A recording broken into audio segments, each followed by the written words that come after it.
Well, good evening. It's 5:31. I will call this to order. Item number one, call to order.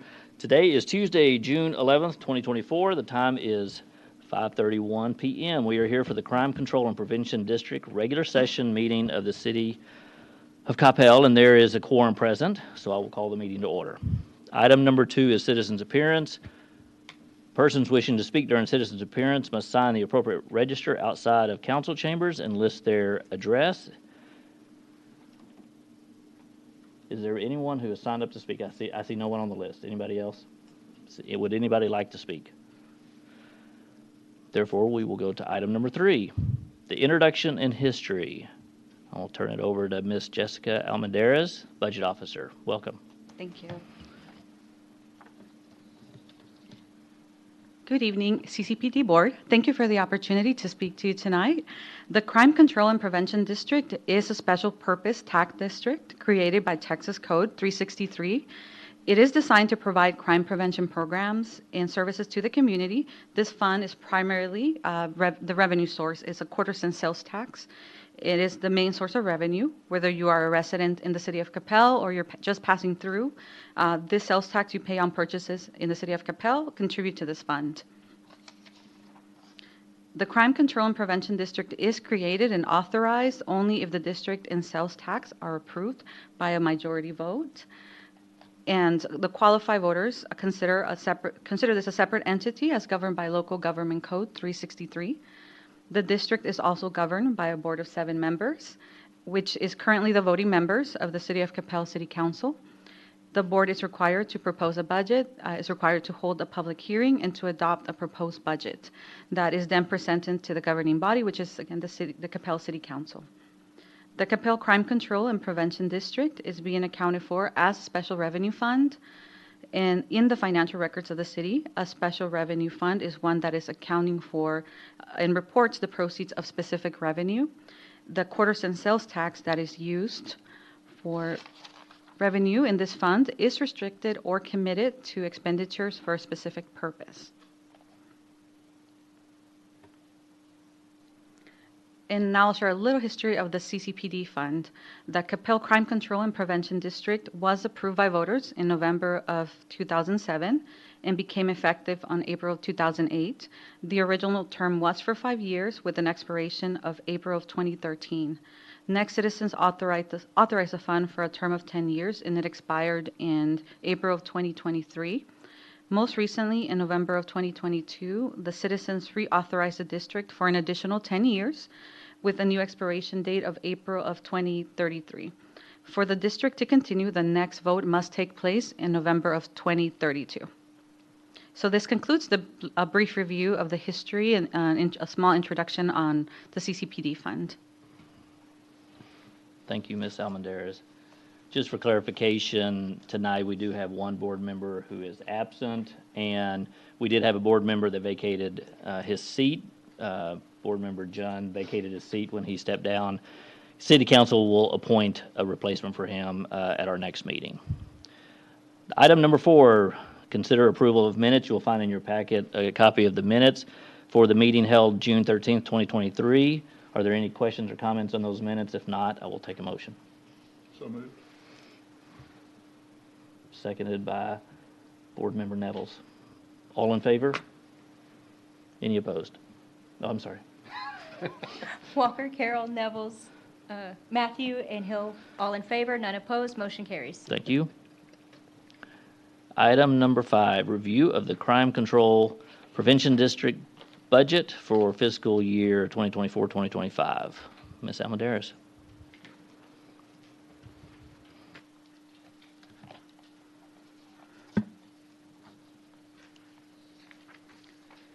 First, we will review the revenues for the CCPD fund.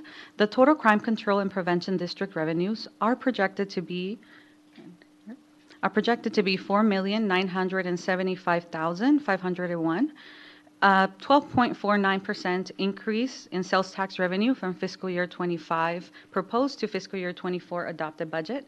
Sales tax is the fund's primary source of revenue. and is estimated to be 3,940,105, which is about 79.19% of the total revenues. The remaining revenue is provided by salary reimbursements from Coppell Independent School District for the school resource officers, and this is an amount of 735,836, or 14.78% of the revenue.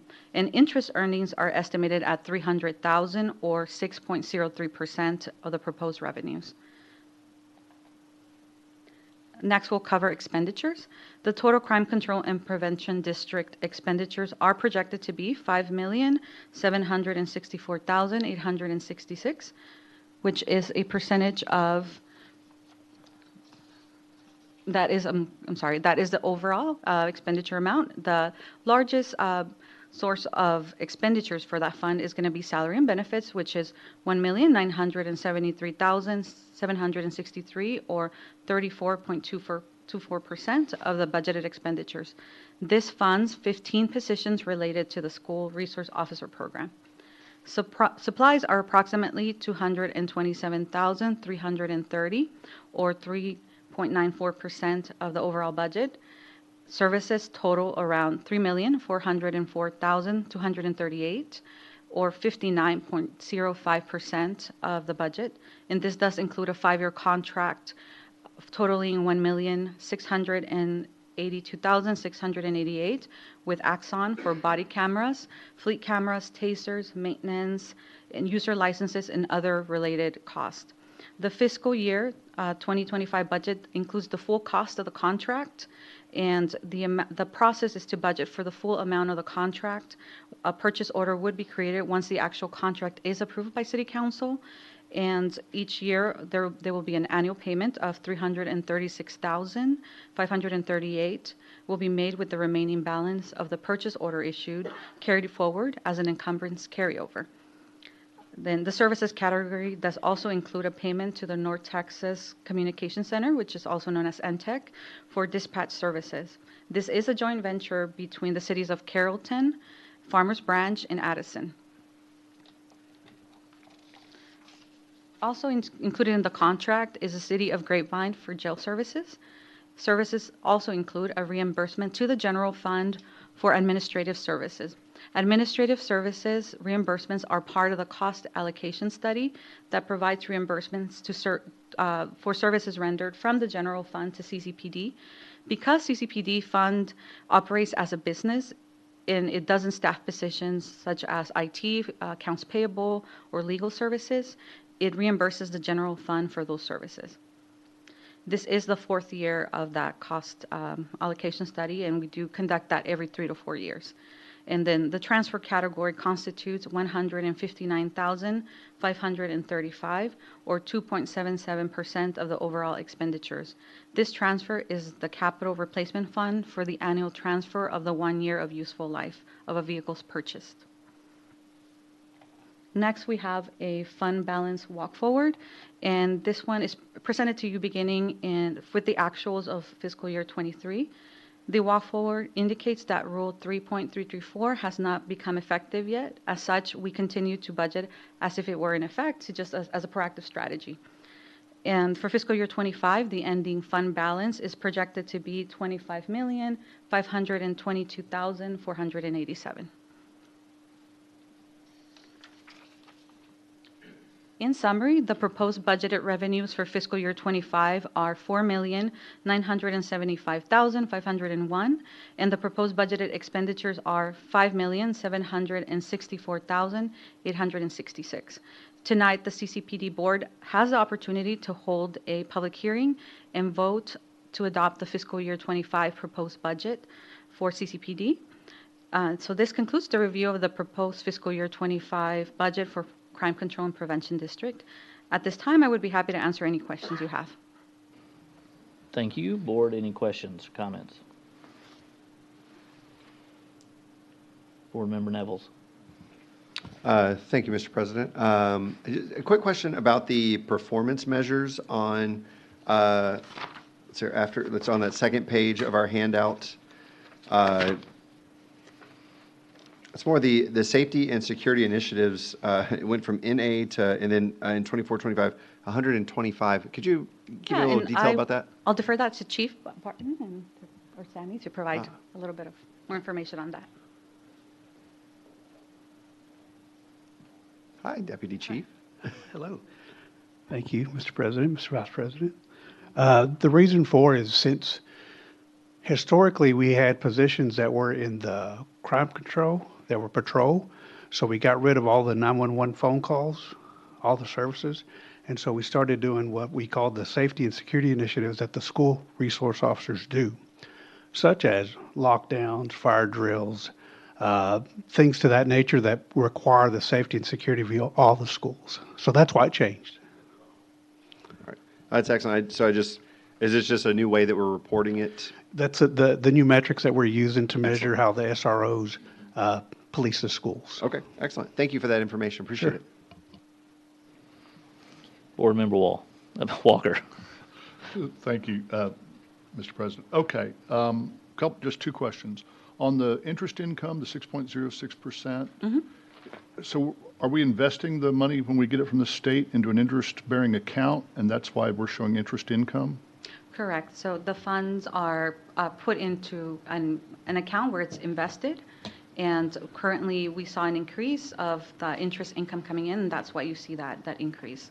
Okay, thank you. And then on the FY 2025 proposed budget summary, when I look at the difference between the actual and adopted numbers for revenues, is the delta between those two numbers like represent the difference between what we're receiving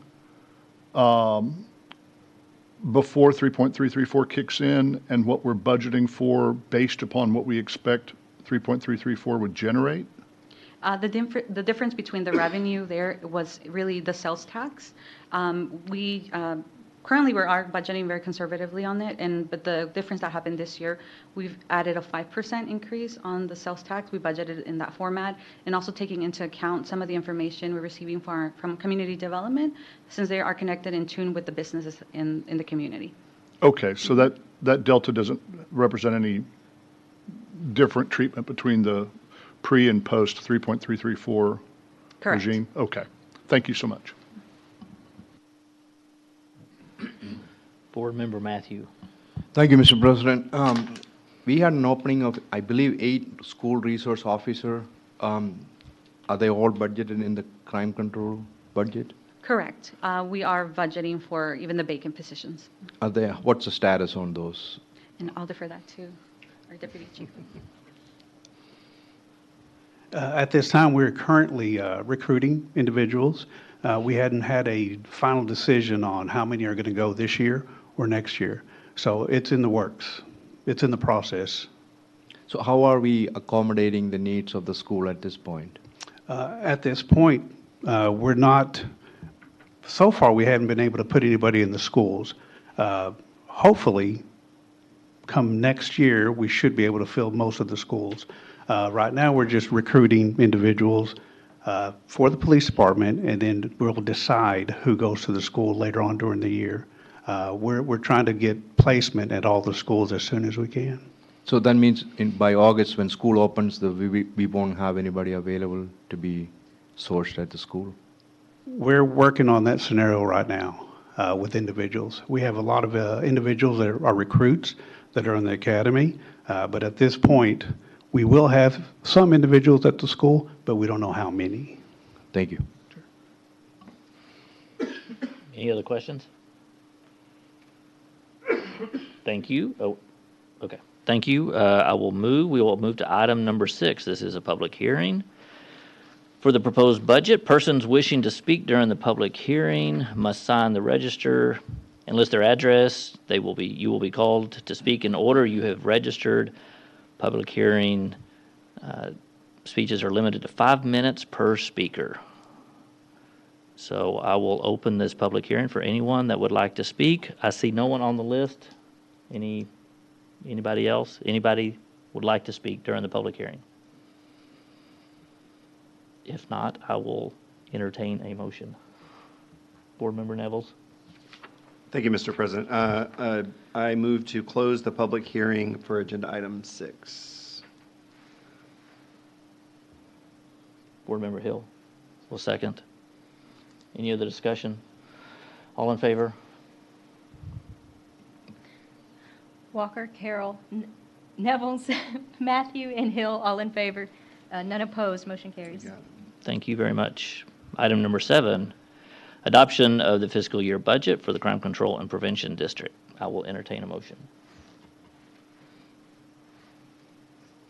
Board Member Walker.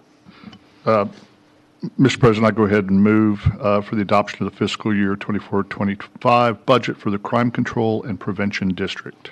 Thank you. Board Member Nevels will second it. Any discussion? Thank you. All in favor? Walker, Carroll, Nevels, Matthew, Hill, all in favor. None opposed, motion carries.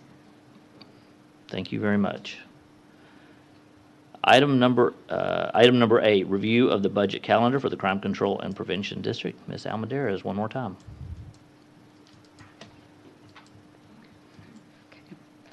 Now I'll do a quick review of the budget calendar coming out for CCPD. So the next important date in terms of CCPD calendar will be July 15th, when we will hold the budget workshop, which would include all the special revenue funds, including CCPD fund.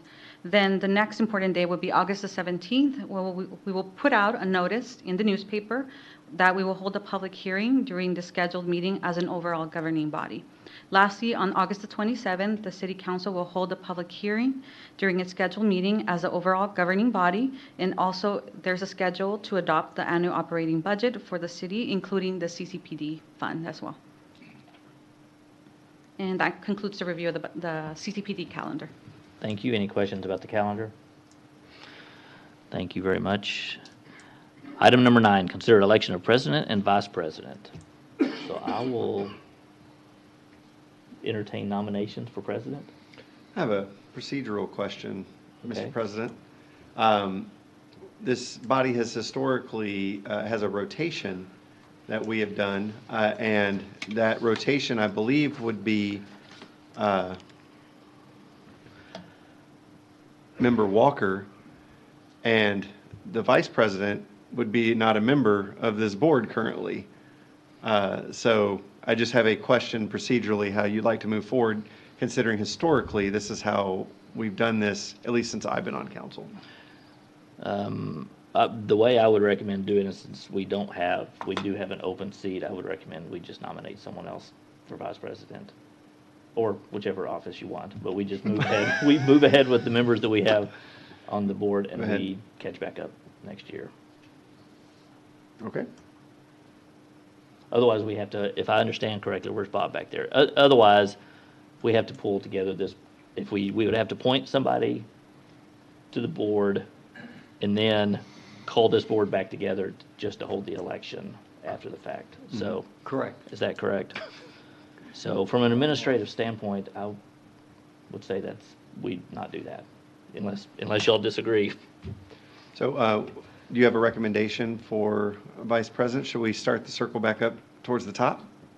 That would be fine. I have a list. I have a list here. I can't tell for sure. We have, like, Mayor Mays was president for a couple of consecutive years. Board member Matthew was for 2 years in a row. There have been times we have deviated from just the rotation for standard. various reasons, COVID and whatever else. And Brianna, that is a good point. Brianna apparently has never been president or vice president. Oh, perfect. In all I'd of like to it. make a motion, sir. Okay, well, we need the election of president is first. Do I have nominations for president? I'd like to nominate member Jim Walker. Doesn't like me very much. He's not sure. Thank you. All right. I second it. Okay. Any other nominations? Okay, well, we have Mr. Walker for president. All in favor? No, I guess I vote for myself. Yeah. Walker, Carroll, Nevels, Matthew, Hill, all in favor. None opposed, motion carries. Congratulations. Thank you, sir. Now I will entertain nominations for vice president. Board member Nevels. I would love to nominate Board Member Brianna Hinojosa-Smith as Vice President, as being voluntold in her absence, so. Mr. Hill seconds. Yeah. Yes, I'd like to second it.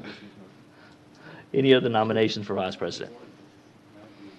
You don't need, you need not be present to win. Excellent advisement from our attorney. She is watching out there. Yeah, Therefore, we have, she's hitting her mute button really I hard. know, Ms. Hinojosa Smith has been nominated for Vice President. No other nominations on the table. All in favor?